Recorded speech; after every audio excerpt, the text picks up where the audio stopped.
सलाम प्रियो सभी को प्रभु यीशु मसीह के मधुर नाम से प्यार भरा नमस्कार। Praise the Lord.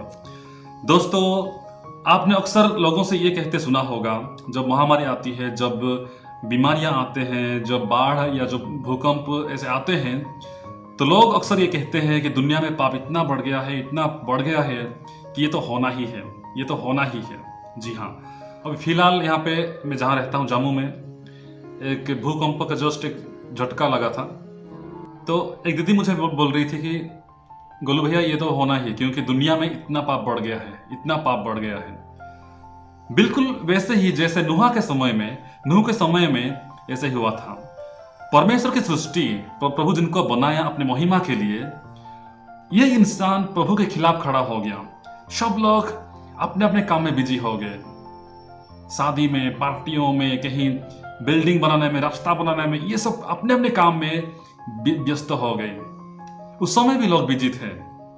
तो प्रभु ने देखा कि जिनको मैंने अपनी महिमा के लिए बनाया, वो आज मेरे खिलाफ खड़ा है, वो आज मेरे खिलाफ जा रहा है और अपने अपने काम में बिजी है, और ऐसे कामों में बिजी है जिनको मुझे पसंद नहीं है, बुरे काम में फंसा हुआ है।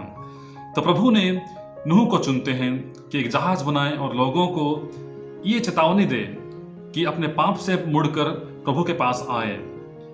तो नूह ने जब जहाज बना रहा था, उस समय ये भी वचन सुनाते हुए, प्रचार करते हुए जहाज बना रहा था, लेकिन किसी ने भी उसकी बातों में यकीन नहीं किया, कोई भी विश्वास नहीं किया। सबने उसका मजाक उड़ाया, क्योंकि ये एक बुजुर्ग व्यक्ति थे, एक बूढ़े व्यक्ति थे।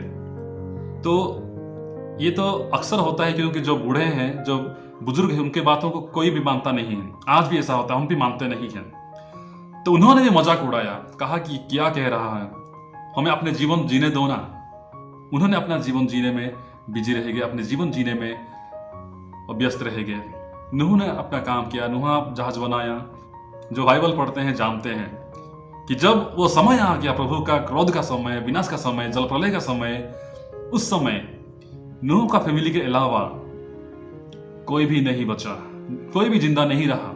तो दोस्तों, आज भी ऐसे ही है, बिल्कुल सेम है। हम लोग अपने अपने काम में बिजी है, कोई जॉब में, कोई अपने अपने सब में, अपने बिजनेस में है, अपने लाइफ में बहुत से कामों में बिजी है, ये करने में, वो करने में, यहाँ जाने में, वहां जाने में, बिल्डिंग बनाना, ये घर बनाना, रास्ता बनाना, सब कुछ काम चल रहा है, काम चल रहा है। लोग बिजी है, लेकिन कोई भी प्रभु को ध्यान नहीं देता, प्रभु के लिए कोई भी जीना पसंद नहीं करता।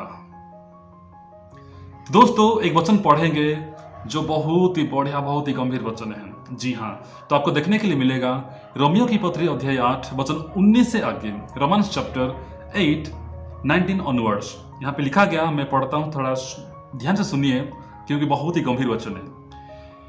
क्योंकि सृष्टि बड़ी आशा भरी दृष्टि से परमेश्वर के पुत्रों के प्रकट होने की बाट जो रही है, क्योंकि सृष्टि अपनी इच्छा से नहीं, पर अधीन करने वाले की ओर से व्यर्थता के अधीन इस आशा से की गई कि सृष्टि भी आप ही विनाश के दासत्व से छुटकारा पाकर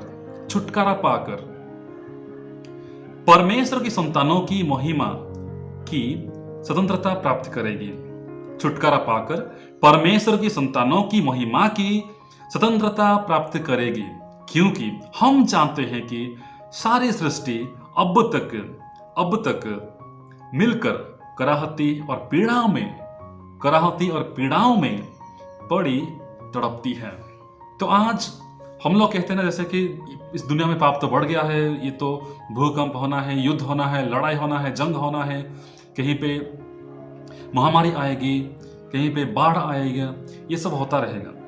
तो लोग कहते हैं पाप बढ़ गया। जी हाँ, पाप असल में पाप बढ़ गया है, वाकई पाप बढ़ गया है, इसलिए धरती भी परेशान है, ये जो सृष्टि है ये भी परेशान हो गई है। लिखा के देखिए, कितना सुंदर वचन पौलुस लिखते हैं कि अब तक, जब से बनाया गया तब से लेकर अब तक सृष्टि की मिलकर कराहती और पीड़ाओं में तड़पती है, बड़ी पीड़ाओं में, कराहती में ये तड़प रही है। जी हाँ दोस्तों, हमारे पापों की वजह से इस धरती को आज तड़पना पड़ रहा है। ये भी छुटकारा चाहती है, ये भी चाहती है कि कब मुझे स्वतंत्रता मिलेगी, कब मैं आज़ाद हो जाऊंगी इन इंसानों की पापों से, इन इंसानों की पाप की जो बोझ है उनसे मैं कब स्वतंत्र हो जाऊंगी। हे प्रभु तू कब आएगा। इसकी इच्छा ये है, ये दुआ भी करती है कि प्रभु तेरे जो संतान है, तेरे जो पुत्रों को लेने के लिए तू कब आएगा, कब तू प्रकट होगा, कब मैं स्वतंत्र हो जाऊंगी। धरती की दुआ ये है, धरती प्रार्थना कर रही है, दुआ कर रही है। तो हम समझ सकते हैं कि हमारे जो पापों की बोझ है कितनी बड़ी है। इसलिए धरती को अभी उसको उठाने का अभी लायक नहीं रहा, ताकत नहीं, शक्ति नहीं है, बल नहीं है उसके पास, क्योंकि इतना बोझ हम इसके लिए बन चुके हैं। तो धरती चाहती है कि प्रभु तू जल्दी आ जा, ताकि मुझे आजादी मिले, ताकि मैं छुटकारा पाऊं इन पापों से, इंसानों की जो पाप है उनसे मुझे छुटकारा मिले। वो प्रार्थना करती है आशा भरी दृष्टि से, बड़ी आशा भरी, यानी कि इतने इंतजार कर रही है कि उसको ये आशा है कि प्रभु तू कब आएगा, प्रभु तू कब आएगा। हम पढ़ते हैं प्रकाशित वाक्य में, जब ये होगा, जब प्रभु आएंगे तो समय नया यरूशलेम और नई पृथ्वी बनाया जाएगा।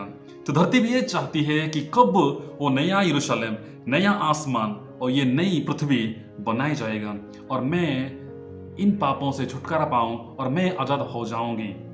वाह। तो दोस्तों, जब ये धरती प्रार्थना करती है, धरती को ये इच्छा है कि परमेश्वर के पुत्र उठाए जाएंगे, स्वतंत्र हो जाऊंगी, तो आज हमें तो कितनी बड़ी आशा भरी दृष्टि से परमेश्वर को प्रार्थना करना चाहिए, परमेश्वर की बाट हम जानना चाहिए। लेकिन नहीं, हम लोग अपने काम में बिजी है, हम लोग अपने काम में व्यस्त है, मस्त है, मगन है। दोस्तों यकीन मानिए, जैसे नूह के समय में हुआ था वैसे आज भी होगा। ये कब प्रभु आएंगे, कब हमें उठा के ले जाएंगे, किसी का पता नहीं चलेगा। तो सवाल यह है आज हमारे लिए, क्या मैं प्रस्तुत हूँ, क्या मैं तैयार हूँ, जब प्रभु आएंगे क्या मैं उठा लिया जाऊंगा। तो दोस्तों, आप भी, आपके पास जो बाइबल है आप पढ़ते रहिए, सीखते रहिए और उसके अनुसार चलने के लिए भी हर संभव कोशिश करिए। प्रभु हम सबको आशीष दे, बहुतायत से आशीष दे। आमीन।